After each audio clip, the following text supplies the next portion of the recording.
أعوذ بالله من الشيطان الرجيم بسم الله الرحمن الرحيم الحمد لله رب العالمين وصلى الله على سيدنا ومولانا أبي القاسم محمد وعلى آله الطاهرين اللهم صل على محمد وآل محمد وعجل فرجهم بسم الله الرحمن الرحيم وتراجمة لوحيه.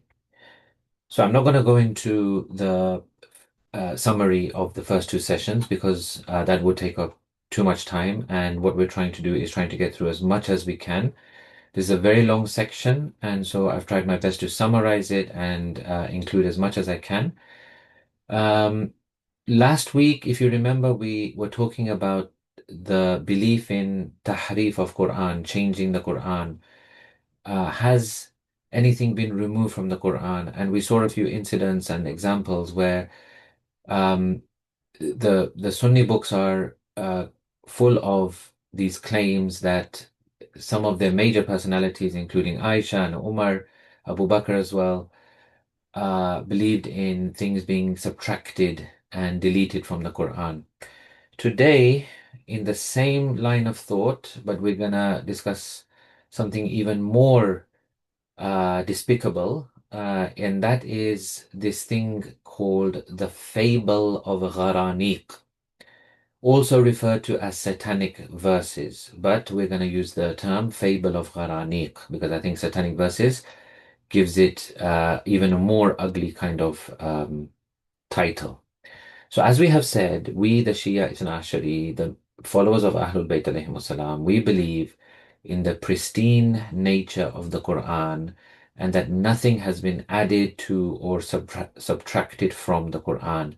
We do not believe in any kind of tahrif occurring in the Quran. Others, however, have said that on one hand, yes, the Quran does say وَمَا يَنْتِقُ عَنِ الْهَوَىٰ, that the Prophet does not speak of his own desires, and everything that he says is divinely inspired and it's based on wahi. However, what they believe is that in moments of difficulty, illness, anger, and other emotional and psychological situations, it could be that he says something wrong. And hence, what they say is it is not necessary that all his words be recorded. As you know, last week we said that there was a prohibition put on recording hadith and reporting hadith. So that is one way they get around it. What they say is that it's not necessary to record everything because there are times in difficulty, illness, anger, emotions, psychological situations where he could say something wrong. Naudhubillah, we do not accept that, we reject that, we regard that as a great disservice and disrespect and dishonor of the Holy Prophet. Then they go one step further, that some have even gone on to say that Shaitan can also influence his recollection of revelation, and hence we get this fable of Gharaniq, or this is where we get the term Satanic verses. Not only do they say that it can happen, but they say that it has happened. Now, there is a verse of the Holy Quran which is 22:52. Allah says, وَمَا أَرْسَلْنَا مِن قَبْلِكَ مِنَ الرَّسُولِ وَلَا نَبِيٍّ إِلَّا إِذَا تَمَنَّى أَلْقَى الشَّيْطَانُ فِي أُمْنِيَّتِهِ. We did not send before you any apostle or prophet, but that when he did umniya, or in his umniya, I will explain this word. When he did his umniya, Shaitan interjected something. فَيَنْسَخُ اللَّهُ مَا يُلْقِ الشَّيْطَانِ. Thereat, Allah nullifies whatever Shaitan has interjected. ثُمَّ يُحْكِمُ اللَّهُ آيَاتِهِ. And Allah confirms His signs and His verses. وَاللَّهُ عَلِيمٌ حَكِيمٌ. And Allah is all-knowing, all-wise. Now, this is the verse of the Holy Quran. Under this verse, or related to this verse, linked to this verse, there was an incident that Bukhari refers to. Tabari has quoted 15 reports on this, and he does not criticize them. He includes this incident in his Tarikh, his account of history. Suyuti, another Sunni alim, quotes nearly 20 reports on this, and I'm going to summarize this this incident as follows. I'll try my best to relay the most important parts, but it's so long that I don't want to go into every single final detail. So there was a time when the Quraysh said to the Holy Prophet that your followers seem to be the weak, the downtrodden, the slaves. If you remember, if you say good things about our gods, then the major personalities of the Arabs will join you. And this will also increase in your honor and in your position and the way people trust you. In other words, say some good things about our gods, and you'll become more successful in what you're trying to do. The Holy Prophet looked at this situation and understood that, and in his heart, he hoped that something would be revealed to him that would bridge the gap between him and his people, the Quraysh, and create love between them. In that moment, Surah Najm, Surah number 53, was revealed. The Holy Prophet went to Masjidul Haram and began to recite the surah. And he reached this part of the surah, أَفَرَأَيْتُمُ اللَّاتَ وَالْعُزَّى وَمَنَاةَ الثَّالِثَةَ الْأُخْرَى. That have you seen, and then it names three of their idols, Lat, Uzza, and Manat. Okay, these were the main idols of the Quraysh. When he reached that point and he recited those verses, Shaitan came and added two verses onto the tongue of the Prophet. So the Prophet actually spoke these, but this was Shaitan giving it to him, not wahi of Allah. Tilkal Gharaniqul Ula, that these are the magnificent, like aquatic birds. These are the high, magnificent aquatic birds, or some form of like bird. وَإِنَّ شَفَاعَتَهُنَّ لَتُرْتَجَى. And surely their intercession is most preferred. So obviously, think about it. These are now my words. The surah is Surah Najm. He reaches this part which names the idols of Quraysh. And then Shaitan interjects and puts something in his tongue, and he begins to praise those idols. Now, the rest of the report. The idol worshippers of Quraysh, who were present in the mosque at the time, when they saw that the Holy Prophet is now praising their idols, became very happy. And they began to listen with even more attention to his words. On the other hand, the believers trusted what the Prophet had recited, and they had no issue with it. They didn't blame him for anything. When he reached the end of Surah Najm, which has a sajda, a wajib sajda in it, he fell down into sajda, the believers fell down into sajda, and all the mushrikeen who were in Masjidul Haram at the time, which were Quraysh and non-Quraysh, because Makkah was a center where lots of people used to go, all of them, because they saw the praise and they heard the praise of their idols, they all fell down into prostration. In this way, no one was left except that they prostrated. There were two people only, Walid ibn Mughira and Sa'id ibn As, who had not prostrated because they were very old and they could not bend into prostration in that way. They picked up a handful of dust or soil and they put it on their foreheads. And in that way, they performed a sort of sajda. Everyone became so happy and they all left the Masjidul Haram. And the mushrikeen was so happy, and they began to say, Muhammad sallallahu alaihi wasallam, Muhammad has spoken about our idols in the best possible way. So uh, Allah is muhyi. He's the one who gives life, gives death, he creates, he sustains, but our idols are the interceders in this regard. So that was exactly their belief, right? And they said, now we don't have any more problem between us and the Muslims.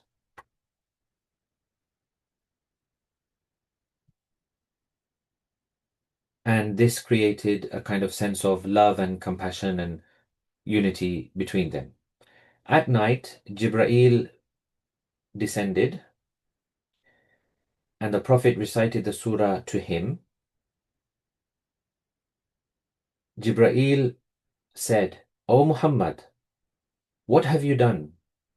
You have recited something in front of the people that I did not bring to you, and you have attributed something to God which he has not declared. The Prophet, after he heard these words of Jibreel, became very upset and became terrified of the punishment of God.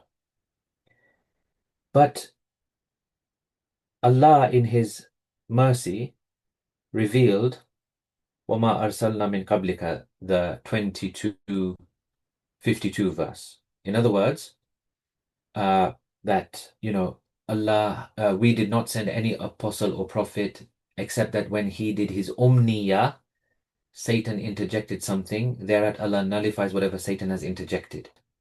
So in this context, umniya would refer to recitation. So according to this interpretation, the verse is saying, 22:52 is saying that there was no prophet or apostle except that Shaitan interjected something into the recitation and Allah nullified that. And in this way, Allah gave him, meaning the Prophet, Allah gave the Prophet a kind of consolation. He consoled the Prophet in the sense that don't be sad. That, for example, this is not the first time that Shaitan has done something like this. Because before you, there was no prophet except that Shaitan inserted something into his umniya. Do not be upset. I will nullify the interjections of Shaitan. And in this way, the pain and hurt was removed from the heart of the Prophet. And he was no longer scared of the punishment of God. And in conclusion, the insertion or interjection of Shaitan into Surah Najm was nullified. And in this way, it was said to the mushrikeen that do not be too happy with what you heard, because intercession is only with the permission of God, and your idols have not been given this permission.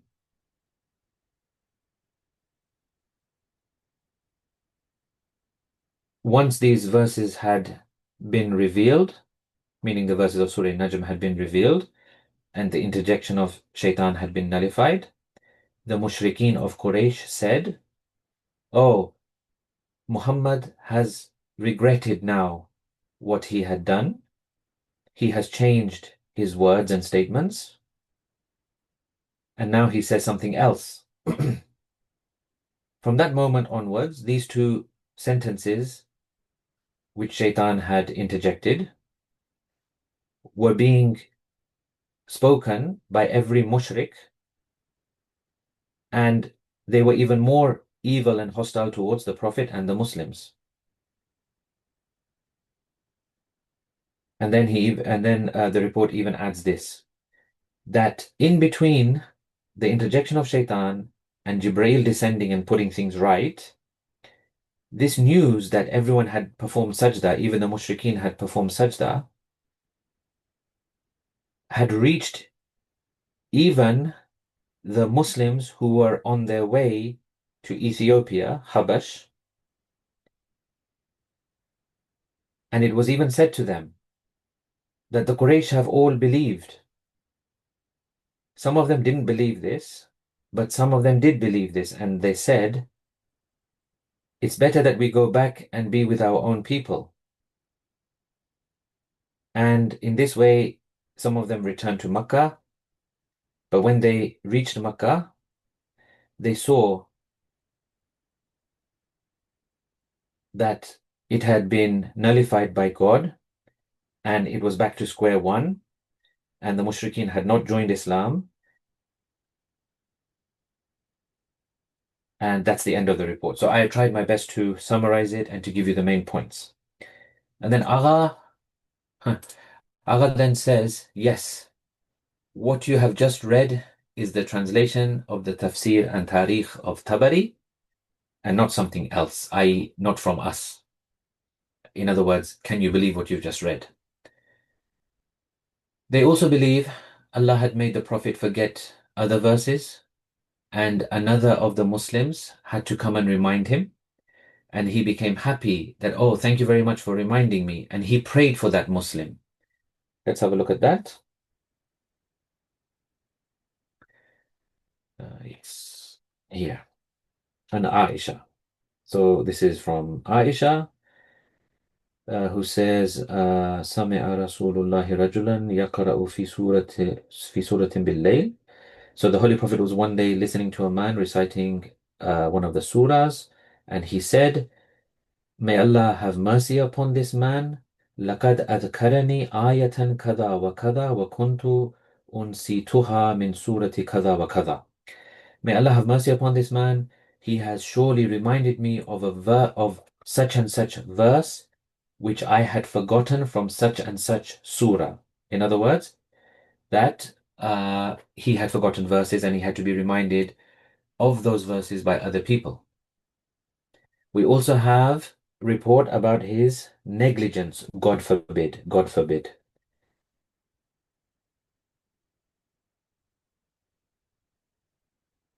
إنما مثل صاحب القرآن كمثل صاحب الإبل المعلقة إن عاهد عليها أمسكها وإن أطلقها ذهبت. Yeah. Which means basically that the Prophet said, the master of this Quran, meaning himself, is like the master of a tied up camel. If he is careful about it, he can maintain it. But if he's a bit loose with it, it can go away.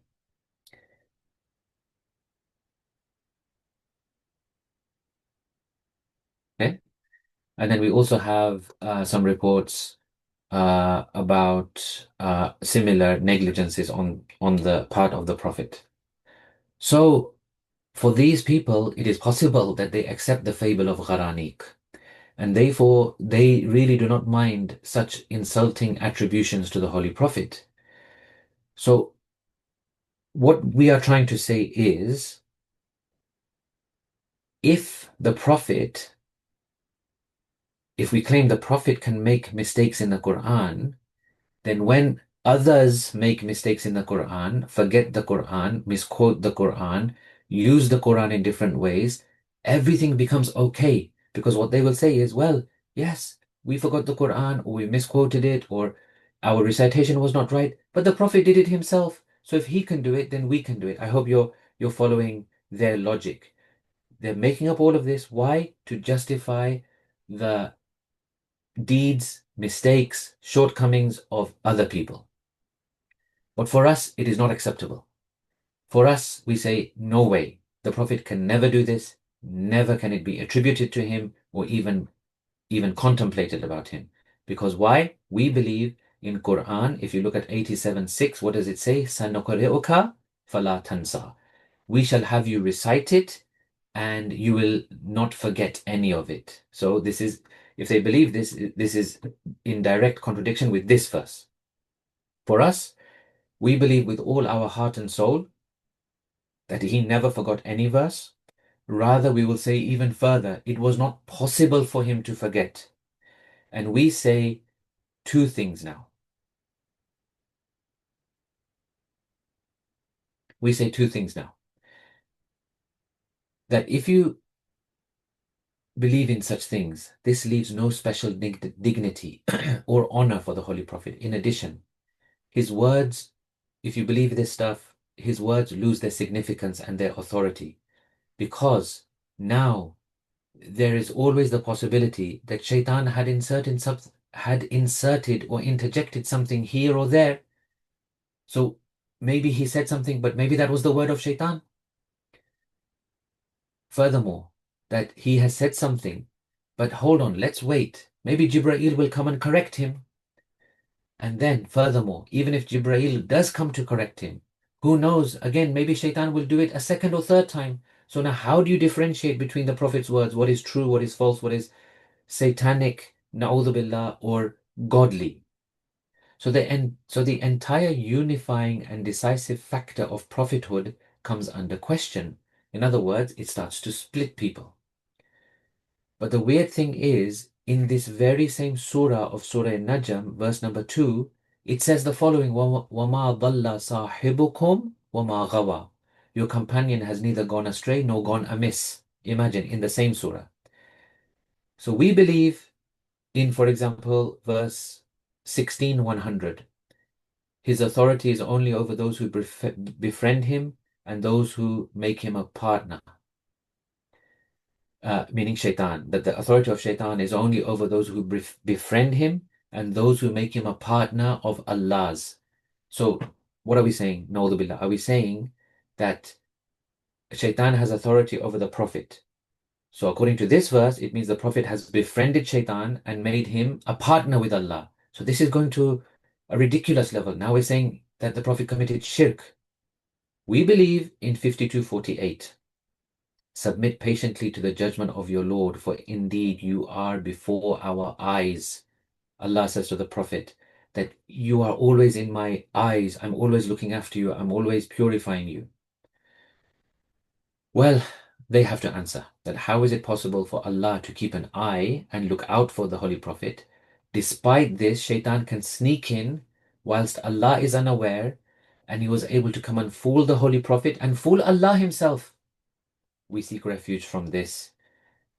And there are so many other instances, but in the interest of time, I'm not going to go into all of those different verses and instances. Second point, the Quraysh, how we can throw this whole fable out. The Quraysh were renowned for their knowledge of Arabic, eloquence, command of language. So are you saying that by listening to these two verses of Shaitan, all of a sudden, they forgot all of the previous Quran's eloquence and all of those previous arguments of the Quran against polytheism?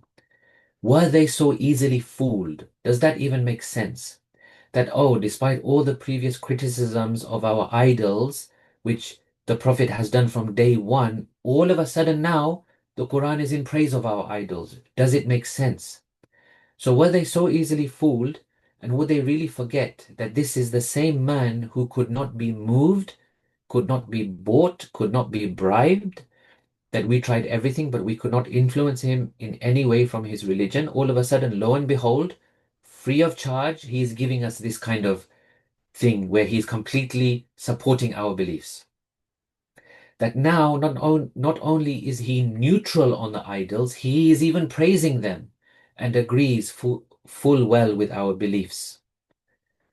Regardless of all of these arguments, a third point is the verse of Surah Al-Hajj, the 22:52, was revealed in Medina, and this incident is attributed to Makkah. It makes no sense. No matter how you look at it, it doesn't make sense. Now, if it's not all of this, if it's not Fable of Gharaniq, then what does 22:52 even mean? If it is not to do with this incident, then what is Allah subhanahu wa ta'ala saying here in 22:52? Agha explains that the word umniya, which is from mim nun ya, which means hope and aspiration. So here what Allah is saying is every prophet hoped and had a hope that people would accept their message and enter into the religion of Allah. And we know how much amazing effort they put into their missions. For Shaitan, this is the last thing he wanted. So he goes to great lengths to prevent this. So the meaning here is not that Shaitan would interject into their recitation, but that he tries to interject in their mission and goes to great lengths to stop or hinder the hope and aspiration of the prophets, which is that everyone should believe in Allah and accept the religion of Allah subhanahu wa ta'ala. There is much more to say about all this mischief, but I think I'll leave it for a recorded session if that's okay, because we will need to make some progress. And if we look at everything that Agha said, because it's honestly all so golden and so valuable, but we have to draw a line in our discussion. So I think I'll leave it here for now, and we can look at some questions if there are any. But our next discussion will be, when did this mischief start? What was the role of people like Aisha, Muawiyah, some other companions, uh, and that kind of thing, inshallah. Assalamu alaikum, Sheikh, and everyone here. I have a question. Were these hadiths fabricated at the time of Imam Ali alayhi salam as well? I'm not sure exactly what you're referring to, but yes, these fabrications were going on at the time of Imam Ali alayhi salam. Yes, that's right. Is there any other interpretation of umniya, such as that it means that Prophet was from certain part of the world, such as Medina? No, you are confusing two things. We're not talking about ummiyin or ummi. We're talking about umniya. These are two different things. I think what the first question meant was that if it was during the time of Imam Ali, did anybody ask him about it, and is there any responses in our Shia books? That's what I understood from that question. If any of the Uh, Ahlul Bayt were asked about it, basically. um, well, Agha doesn't refer to that. So when it was exactly, do we have specific responses from Ayyimah alayhimu salam on this? He doesn't go into that detail, and nor have I gone and checked. Okay, thank But you. if there was, then I would imagine that he would have brought it into his writings. Yes, I think so too. Perhaps you can do the conclusion, please. Thank you. Yeah. So that was our third session on the line from Jamia, which is وَتَرَاجِمَةً لِوَحْيِهِ. وَالسَّلَامُ عَلَيْكُمْ وَرَحْمَةُ اللَّهِ وَبَرَكَاتُهُ.